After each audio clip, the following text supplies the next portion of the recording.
Lalu, apa sih untungnya kita kerja ke Malaysia dengan jalur yang benar sesuai MOU? Yang pertama, Anda yang mau berangkat ke Malaysia itu tidak akan mengeluarkan uang sepeser pun. Jadi kalau dulu katanya ada potongan 3 bulan gaji atau bahkan 6 bulan gaji, itu sekarang tidak akan terjadi lagi. Karena semua biayanya akan ditanggung sepenuhnya oleh majikan di Malaysia. Kemudian keuntungan yang kedua adalah gaji bersih yang akan Anda terima itu minimal sebulannya adalah 1.500. Kemudian yang ketiga, akan ada hak hari libur. Dalam 1 minggu itu akan ada jadwal liburnya. Selama ini kan banyak ya yang kerja terus bagaikan kuda, nggak libur-libur tuh kerjanya. Sekarang sudah ada MOU ini, Anda akan dapat hari libur. Nah, kalau hari libur itu tidak diambil, maka majikannya akan menggantinya dengan uang lembur. Jadi ada uang cuti atau uang OT. Yang penting ada kesepakatan antara majikan dan pekerjanya. Kalau tidak salah itu Rp150 per hari libur. Kalau dalam sebulan itu nggak libur sama sekali, maka uang lemburnya ya dikalikan aja, dikali 4 atau dikali 5 gitu dalam sebulannya. Kemudian yang nomor 4 adalah jam kerja dibatasi dan harus ada masa istirahat yang cukup dengan minimal istirahat atau jam tidur itu adalah 7 jam dalam sehari. Kemudian keuntungan yang nomor 5, jika kerja melalui MOU ini diberikan akses komunikasi. Selama ini kan kita banyak mendengar ya, banyak pembantu-pembantu gitu dilarang untuk telepon-teleponan dengan keluarga, mau menghubungi siapapun nggak boleh, handphonenya disita. Sekarang harus diberikan akses komunikasi. Tapi ya jangan juga kita jadi seenak-enaknya gitu mainan handphone, ya pasti majikannya marah lah. Kita harus kenal waktu. Seperti di jam istirahat itu kita bisa menggunakan telepon untuk berkomunikasi. Misalnya sebelum tidur kita telepon-teleponan dengan keluarga, mainan handphone itu boleh. Kemudian yang nomor 6 adalah paspor tidak boleh ditahan majikan, kecuali jika kita sendiri yang meminta kepada majikan untuk menyimpankan paspor kita. Itu bisa. Karena kan mungkin kalau dipegang sendiri itu takut hilang, takut rusak, takut tercicir, takut basah, atau hal yang lainnya, itu bisa minta tolong kepada majikannya untuk menyimpankan paspor kita dan memegangkan dokumen kita. Tapi ketika kita mau keluar jalan-jalan ketika hari libur itu, kita bisa minta kembali dokumen kita. Itu boleh diminta paspornya supaya kalau ada pemeriksaan di jalan, ada roadblock, kita tidak tertangkap.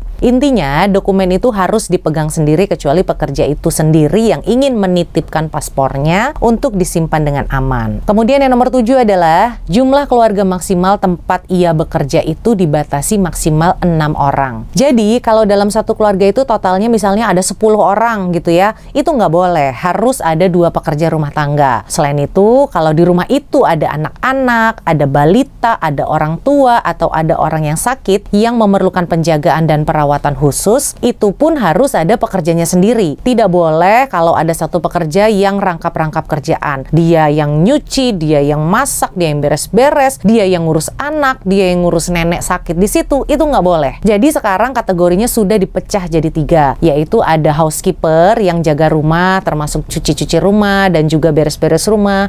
Itu lagi ada mercon di belakang saya.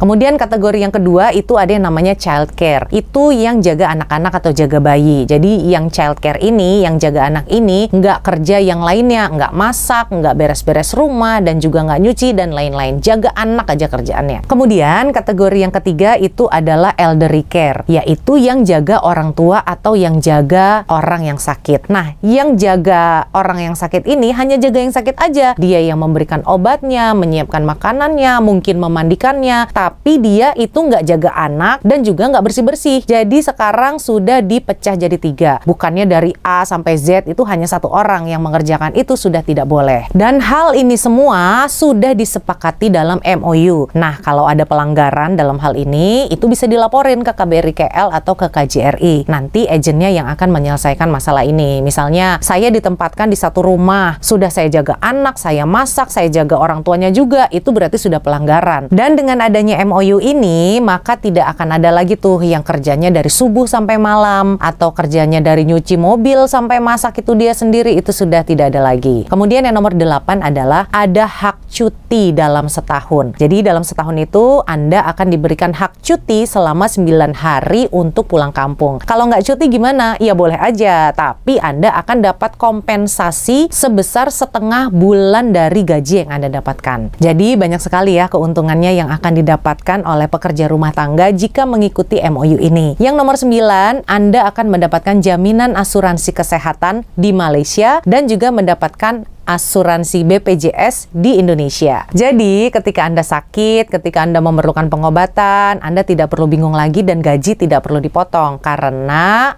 majikan Anda sudah mengasuransikan diri Anda. Begitu juga ketika Anda cuti, Anda sakit, sudah ada BPJS. Kemudian yang nomor 10 dan nomor 11, 12, 13, 14 itu semuanya ada di surat MOU itu. Nanti kita baca sama-sama lagi ya. Sekarang ini hanya kesimpulannya, ini hanya garis besarnya saja. Kemudian cara terbaru untuk memperpanjang permit untuk yang sudah bekerja di Malaysia dan akan renew permit kerjanya, maka majikannya di Malaysia harus menunjuk agen di Malaysia. Kita mungkin sudah kerja gitu ya di Malaysia beberapa tahun ini habis permitnya, itu sudah tidak bisa perpanjang sendiri. Tetap harus ada kontrak kerja yang di-endorse oleh KBRI KL, di mana ngurusnya Anda datangi aja agensi-agensi yang terdaftar yang di Malaysia. Nanti agennya yang akan mengurus semuanya, kita dan majikan tinggal terima beres saja. Nanti semuanya masalahnya akan diselesaikan oleh agen ini. Jadi sudah tidak bisa lagi majikan memperpanjang permit sendiri. Karena kembali lagi ke peraturan sesuai MOU, Immigration Malaysia hanya akan mengeluarkan permit yang baru setelah ada kontrak kerja yang di-endorse atau dikeluarkan oleh KBRI. Jadi kalau misalnya seperti tadi saya katakan sudah bekerja di Malaysia, katakanlah 5 tahun gitu ya, gajinya itu hanya 1.300, permitnya habis, maka majikannya harus menunjuk agen untuk mengurus permitnya. Dan nanti majikannya harus menandatangani kontrak kerja yang baru yang sesuai dengan isi MOU. Artinya minimal-minimalnya ya paling tidak gaji Anda akan menjadi naik tuh 1.500. Terus juga ada uang lembur, ada hak cuti dan lain-lain yang seperti saya sebutkan di atas. Begitu juga jika mau memperpanjang paspor. Syaratnya sekarang harus ada kontrak kerja. Dan kontrak kerja ini juga harus pakai agensi. Jadi semuanya lebih terkontrol sekarang. Oke, baik, saya kira demikian ya informasi singkat mengenai implementasi MOU untuk pekerja domestik atau juga pembantu rumah tangga di Malaysia. Anda mau bekerja di Malaysia sebagai pembantu rumah tangga? Boleh, tapi ini syarat-syaratnya supaya kita semua terlindung dan saya nggak akan bacakan lagi tuh kasus-kasus pembantu rumah tangga yang disiksa, yang dieksploitasi dan lain-lain. Dengan adanya MOU ini saya sangat setuju sekali ya. Jadi pekerja kita itu benar-benar mendapatkan haknya. Saya Kaulandari mengucapkan terima kasih, selamat berhari Minggu dan wassalamualaikum warahmatullahi wabarakatuh. Dadah!